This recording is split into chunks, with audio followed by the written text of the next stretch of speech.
This is the Global Podcast Network, where executives and professionals connect, share, and inspire. Stay tuned for the conversations that drive success.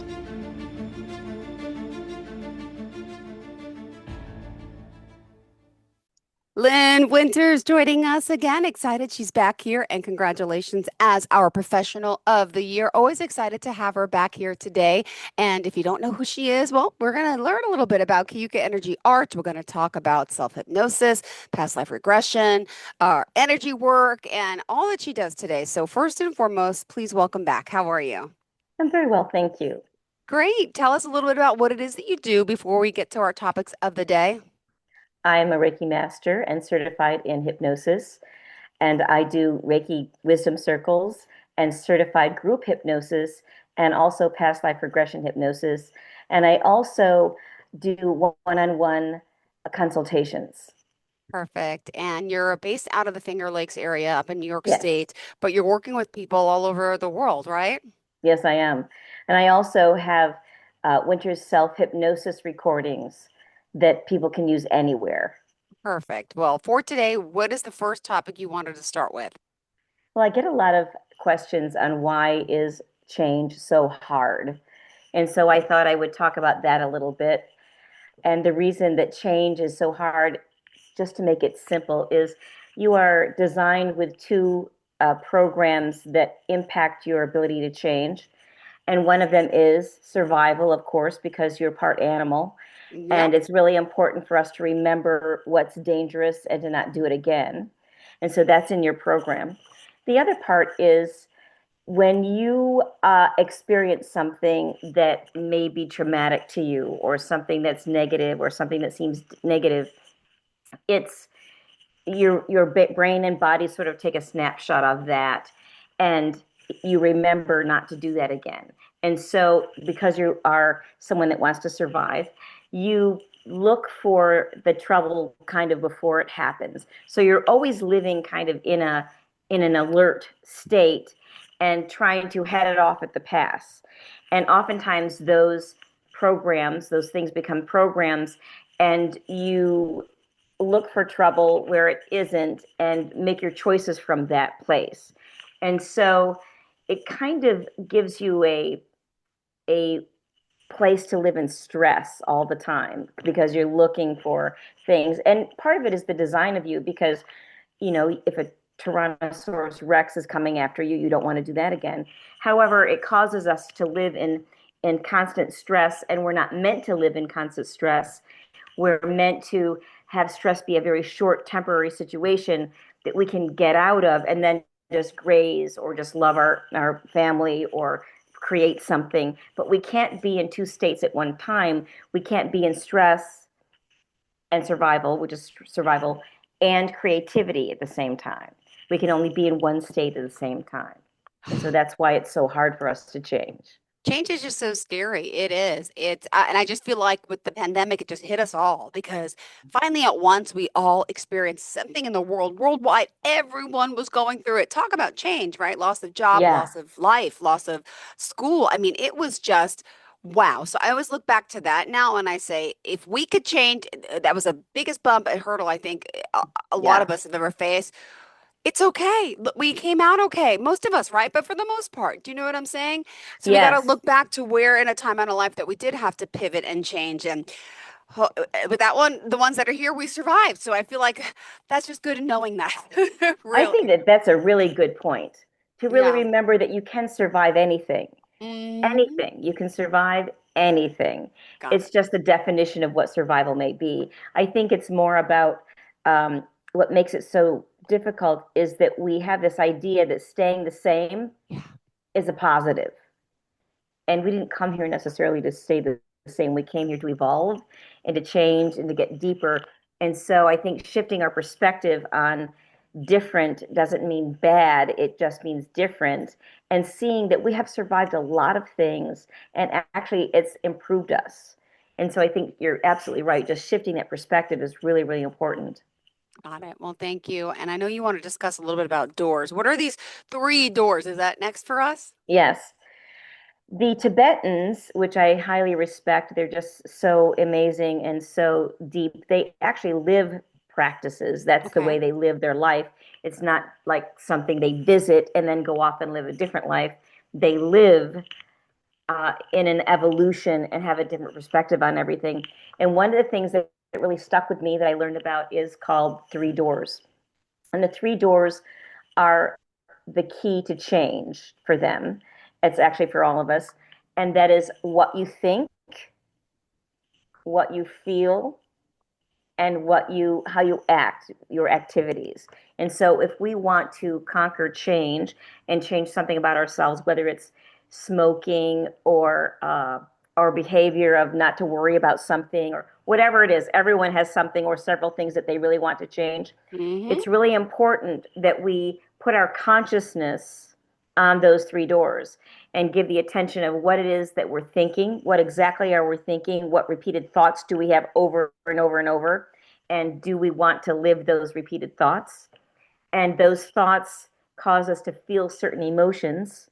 Are those the emotions that we want to live? And then those choices are made through with our actions from what we think and what we feel.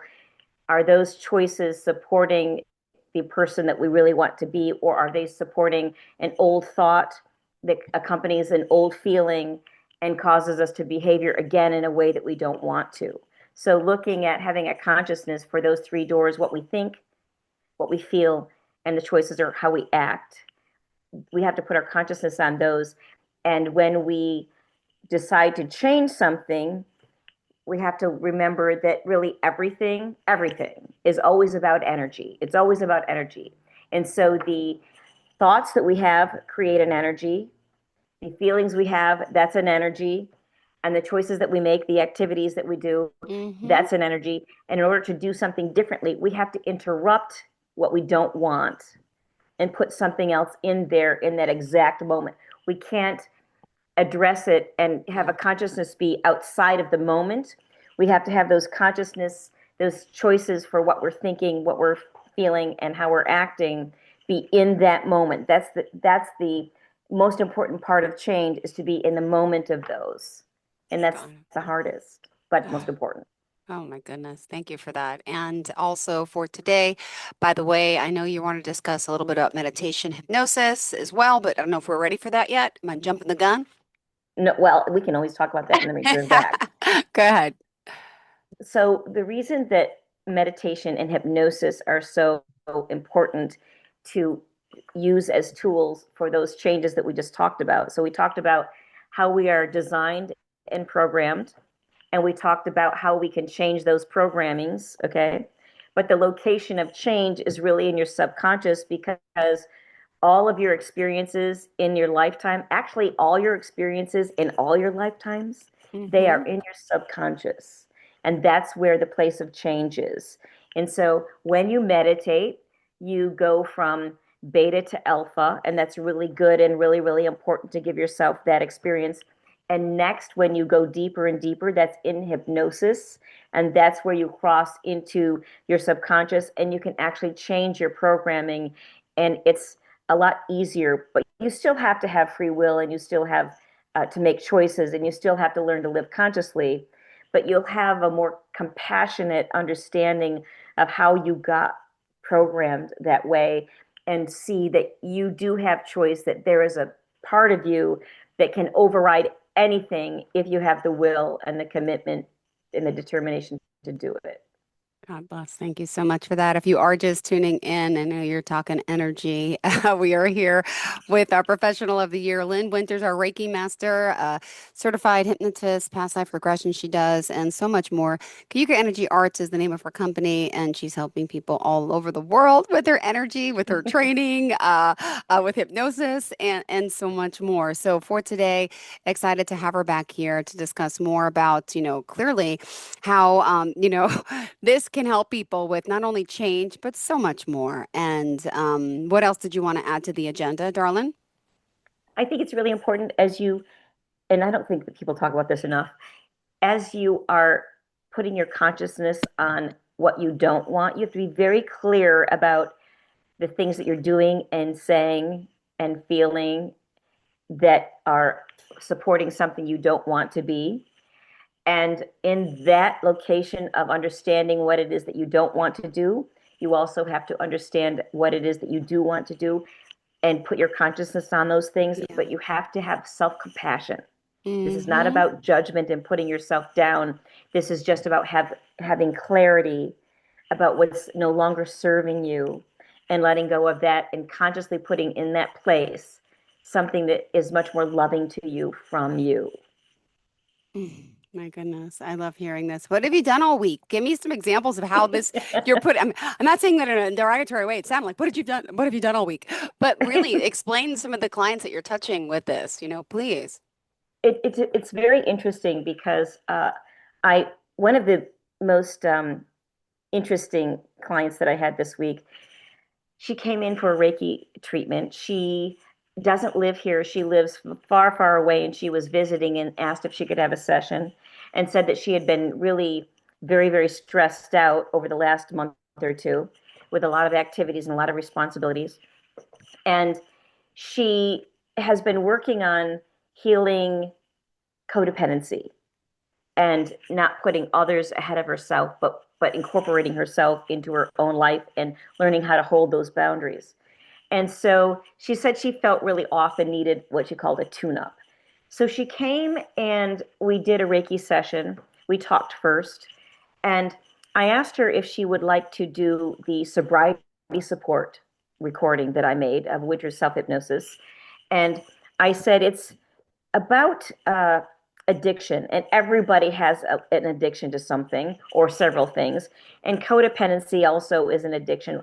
How we think and how we feel, and we repeat that loop over and over and over and over and over, that becomes an addiction because when we have those emotions and those thoughts, chemicals are created in our body. Yeah. And if we don't get that fixed, and your brain will uh, draw up some kind of thought that will trigger the fix for it. So the sobriety support CD is not just about what people think of as alcoholism or drug addiction, but it's every kind of addiction that we have that we want to change about ourselves. And the reason I really like that recording is because it's not shame based. It's actually the very opposite. One of the biggest challenges to change is to remember to Yeah. change and when to change and how to change in that moment. When it's the hardest is when it's the most important. And it reminds us that we are loving spiritual beings that happen to be having a physical experience. And it's from a very, very, very compassionate, loving way to remind you that you are really a magnificent energy and that you have choice and that you just forgot. It's very compassionate. And so I played that for her while she was doing her getting Reiki from me. And I could see that she was very, very impacted and had tears running down her face. And when it was over, I let her just, I call it assimilate, to stay on the table for a while and let those energies assimilate and not just pop up. And then when I returned and she got up off the table and sat down in the chair just to give her an opportunity to give any feedback or have any questions, she was so connected to her own compassion and her own heart that her eyes were just glassy with tears and she couldn't really talk. Oh, And I didn't really want to interrupt that process. And so I just said that I'm going to let you just yeah. assimilate more and be with yourself. And she said, thank you. And she just said, I just have to be with this. And then she left. Yeah. Wow. Oh my goodness. Inspiring, like sad, amazing, all in one. I Yeah. love hearing these types of stories. My goodness. And, with the work you're doing, you're also, helping those with self-hypnosis, which is a whole nother thing. You have your own technique, your own program. Do you want to share a little bit about that? Yeah. Hypnosis is really amazing. I know that it gets a bad rap, and people usually only come to hypnosis when they have tried everything else. But you don't have to get to that point where you're suffering for so long before you try it. If you just give it a shot and trust, because no one can control you unless you give them permission to control you under any circumstance. So it's not like people used to think that the hypnotist has all the power. They don't have the power over you. Only you have the power over you. What they do and how they're trained is they will help you relax and Yeah. go into your imagination. And the more you relax, you go down through the different vibrational frequencies of the brain until you get to theta, like just before you fall asleep. You're in and out of that all the time. And in that place, you can go from your conscious mind through your analytical mind that you turn off, and then into your subconscious mind where all your programming is, and you will see images of information that are for you, from you, that have hints in them that can give you support and guidance into what may cause it or how to get out of it. It's very loving and compassionate, and no two hypnotists or hypnotherapy sessions are the same. They're all always different, and they're always perfect for you. Oh, So my try them. goodness. Thank you for Yeah. that. And, with change, anything else that you wanted to kind of focus on for us today? We still have plenty of time left. Change. A lot of times people try to change through um, shaming themselves. Yep. Mm-hmm. That does nothing but make you feel worse. Yeah, good point. Yeah, it's really important to allow yourself to elevate your self relationship and have that be the motivator of change than to try to shame yourself into change or out of what you're doing. That only will make you worse. If you'll also notice, let me use the example of dieting. And I'm not saying that diets are not a good thing. I'm not saying that. I'm saying, but if we are approaching wanting to change our body or lose weight or whatever it is from a place of deprivation, where you can't have this and you can't have that, and if you even think about an apple, you feel guilty. What you're going to do is you're going to backslide and go the opposite direction and maybe eat a whole cake or something. And that's not necessarily a bad thing. Yeah. I'm not saying that the cake is good for you. I'm saying that you get to feel good and enjoy your food.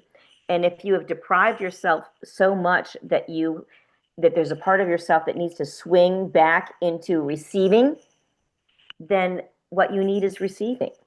It's Yeah. not really about the thing you're not eating or the things that you're eating. It's really about giving yourself receiving. And so if it crosses your mind, as weird as it sounds, if it crosses your mind to go buy yourself a bouquet of sunflowers, don't talk yourself out of it. Go get the sunflowers, because receiving is receiving, and you are deserving. And we receive because we're loved.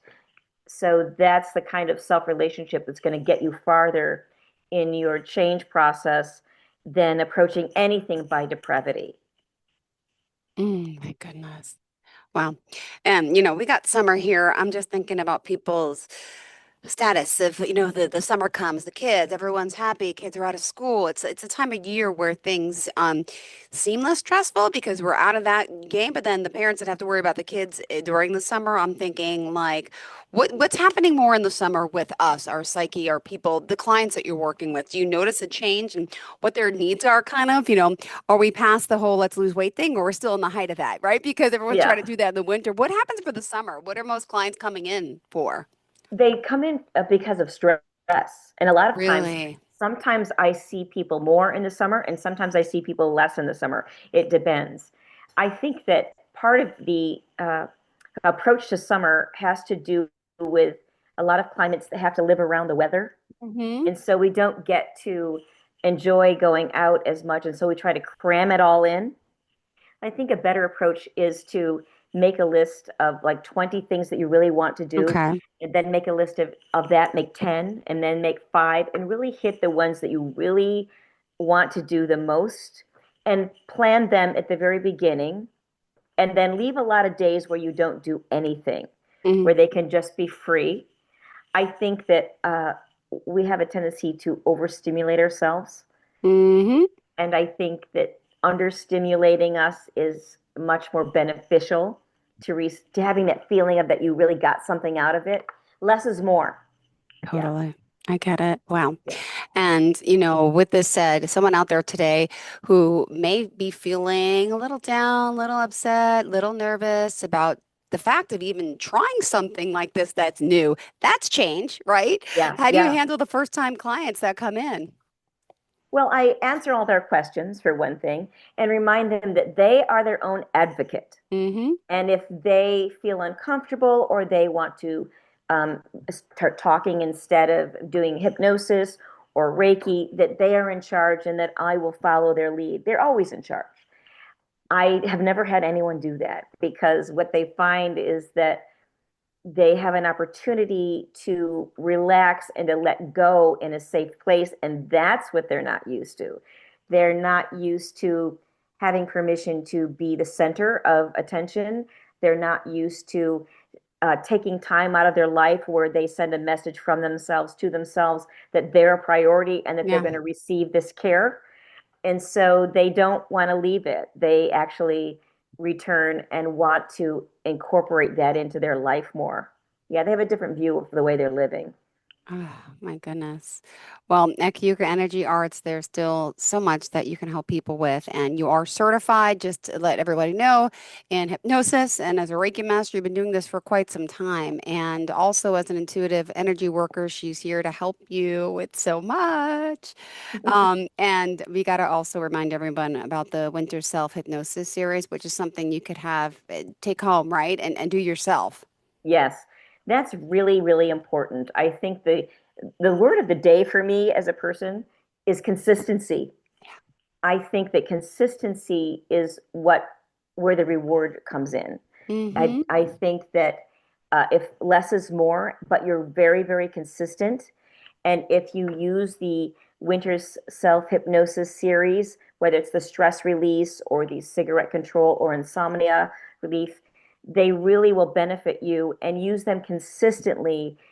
Just showing up for yourself consistency is usually what is lacking. And so I think sending that message to yourself will change you in whatever topic you want to change. Got it. Oh my goodness. All right. And if someone does want to reach out, remind us how we could do so. You can get me at Kyuka Energy Arts. That's KEUKA energyarts.com. And if you want to talk to me, you can sign up for a one-on-one consultation and talk about any topic that you would like to talk about, or maybe just getting a different perspective. Sometimes that helps. Sure does. Well, thank you so much for being here, being present, and any advice for us to get through our day today? Stop. Okay. Stop. Just stop and close your eyes for 3 minutes and just focus on your breath. Let your Okay. thoughts go. All that stuff will be back there when you get done, but you'll probably have a different perspective of it. Just stop for yourself. All right. We'll do it. Thank you so much. Pleasure having you back and looking forward to next week. In the meantime, enjoy the rest of your day. How's the weather where you are? Is it hot too? I guess you're New York, so it Yes, must be the same. Well, I just dropped I'm so sorry. I dropped my phone. that's Ah, okay. my mouse, not my phone. Yeah. I have to end the show. I can't do it without the mouse. But yeah, so it's nice and hot. I'm feeling inspired, and it's good It to is. feel I this. just love it. I love heat. I love summer. I love sunshine. With a name like Lynn Winters, I'd be shocked. I know, right? All right. Thank you so much, Lynn. Have a fantastic day. Looking forward to next time. Bye bye. This is the Global Podcast Network, where executives and professionals connect, share, and inspire. Stay tuned for the conversations that drive success.